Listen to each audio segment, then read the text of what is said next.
Hello YouTube and Facebook nations. So we're scheduled to begin our study of the Gospel of John today. Uh, for those of you who haven't yet viewed my intro video for the channel, I strongly encourage you to go ahead and start there, just because it'll give you information about everything you need to know about the channel, and it'll tell you a little something about me, and it'll just get you up to speed with what we're starting with. For those of you who have viewed that video, you know that we're scheduled to start John today.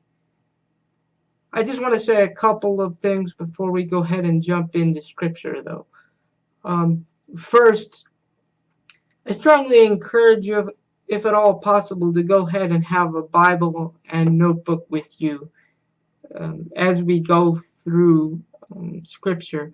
Just because this is going to be the best way for you to keep track of the references that I do make, and it'll give you a chance to go ahead and maybe jot down some notes for reflection later.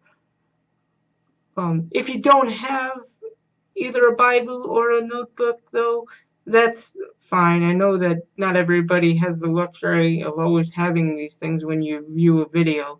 So if you don't, that's fine. I'm going to be reading the verses as we go along, and you can just go ahead and follow the best you can. The second thing I just quickly want to say is that today I'm going to be reading out of the New King James Version. This is just a personal preference of mine, but not a requirement that I'm putting forward or enforcing or anything like that. You go ahead and use whatever version of the Bible you feel you can best understand. I don't want a particular version to get in the way of understanding, but I'm just going to be reading out of this version. I tend to prefer it. Okay, so with that said, we'll go ahead and get started, because after all, that's why you were here, especially if you clicked on this video. So, John chapter 1, verses 1 and 2 says, "In the beginning was the Word, and the Word was with God, and the Word was God. He was in the beginning with God." The opening verses of John parallels the opening verse of Genesis and provides more information about this God who created the earth. For those of you that aren't already aware, the opening verse of Genesis, and therefore the Bible as a whole, is, "In the beginning God created the heavens and the earth." Now, John's choice of words here is very much intentional. He, being a good Jew, knows exactly how his Bible begins, and he's choosing to parallel Moses. Right from the beginning, the word's distinctiveness within the Godhead is clearly visible. The Word is both God, and yet he's with God. Additionally, these verses emphasize the Word's pre-existence. He was in the beginning with God, and therefore existed in eternity. Now, although the opening verses don't actually say this, the Word is Christ. The Word is Jesus Christ. So what this is actually saying is that he existed in eternity prior to his birth on earth, and you'll see in the coming verses why I say that this is to be understood as Jesus.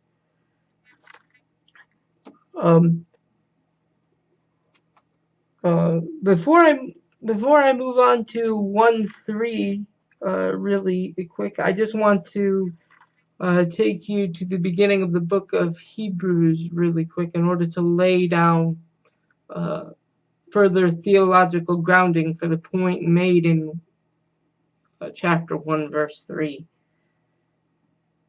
So the opening verses of the book of Hebrews,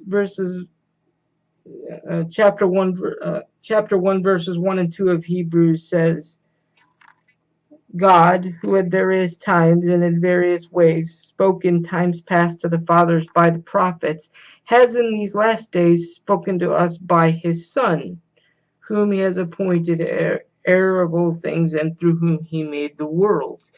So you see in the opening of the book of Hebrews here that the one that John is calling the Word is in Hebrews identified as the Son of God. And who's the Son of God? The Son of God is Jesus Christ. So you can see why I don't hesitate to make that uh, to openly call the word Jesus. Jesus. So with that understanding, let's move on to 1:3. All things were made through him, and without him nothing was made that was made.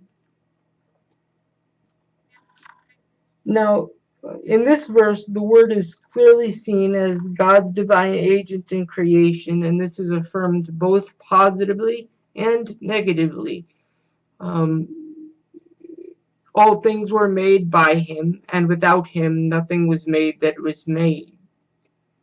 Now, it's important that whenever you see repetition in Scripture, to pay really close attention.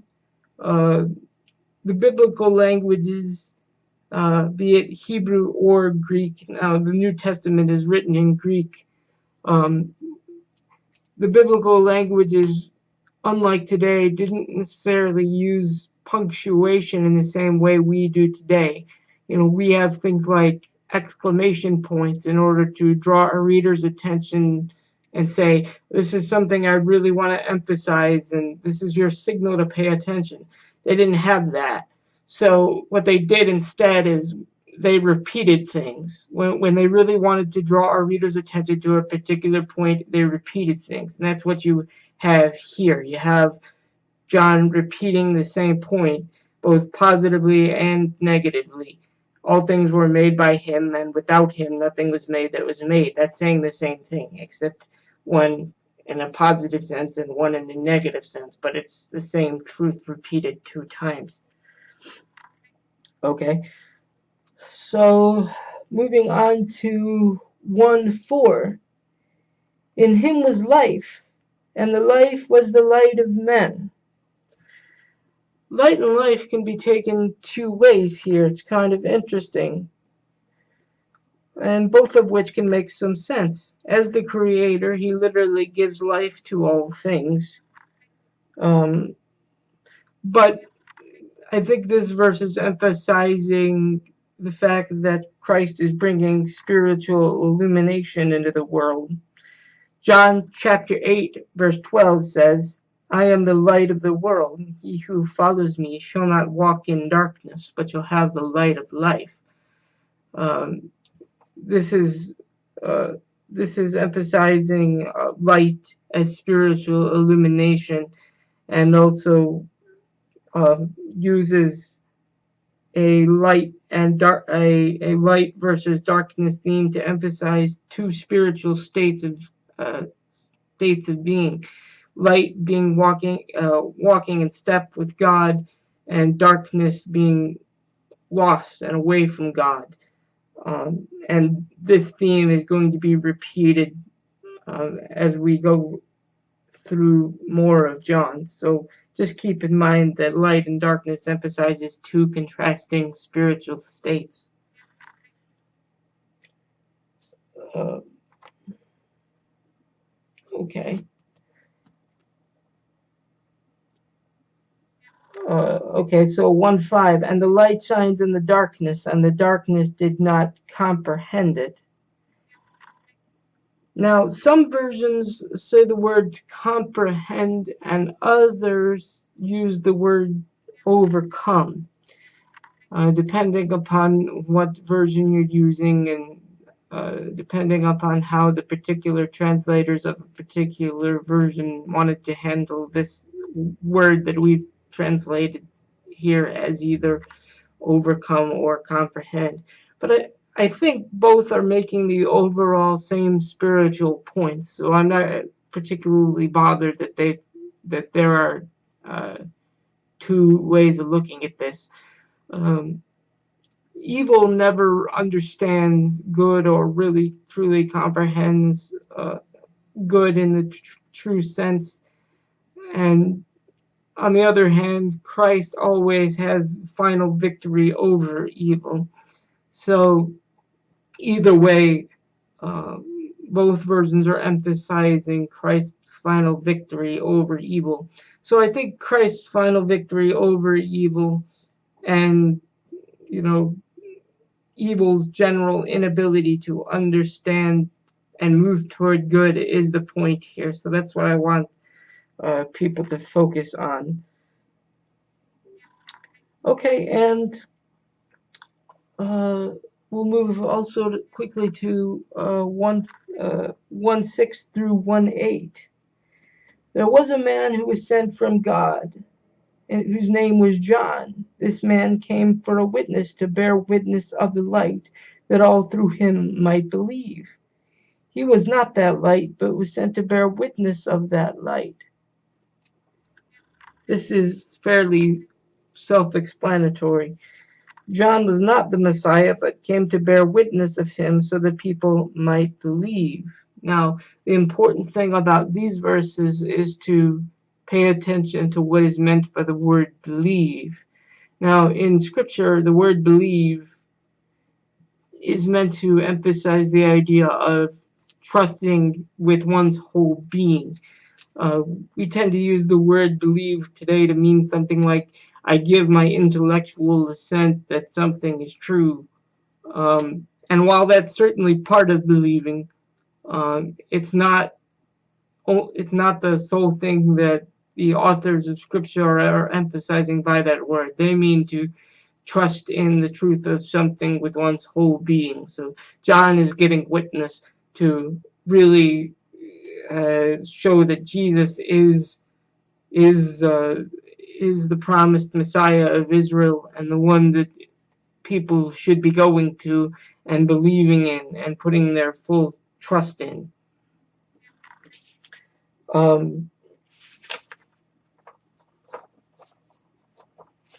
Okay, and really quickly, we'll continue with 1:9 and probably end with 1:9 and 1:10. So that was the true light, which gives light to every man coming into the world. Again, this is repetition of the light theme. Jesus is bringing light to every man. He's bringing understanding of God into a lost world. And this is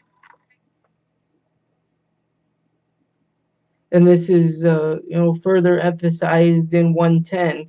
He was in the world, and the world was made through him, and the world did not know him. So this is emphasizing that, even though the world was made by God and God is the creator of all things, the world, because of its state of spiritual lostness, is unable to recognize their very creator.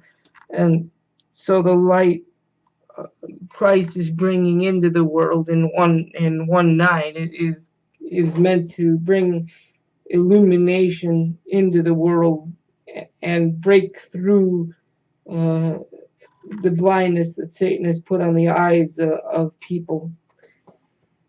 And with that, I see we're quickly approaching our 15-minute mark, and I want to stay true to my promise here. So we'll go ahead and end for today. And I hope to see you guys in the next video, and we'll pick up right where we left off. Until then, God bless and take care. I hope to see you next time.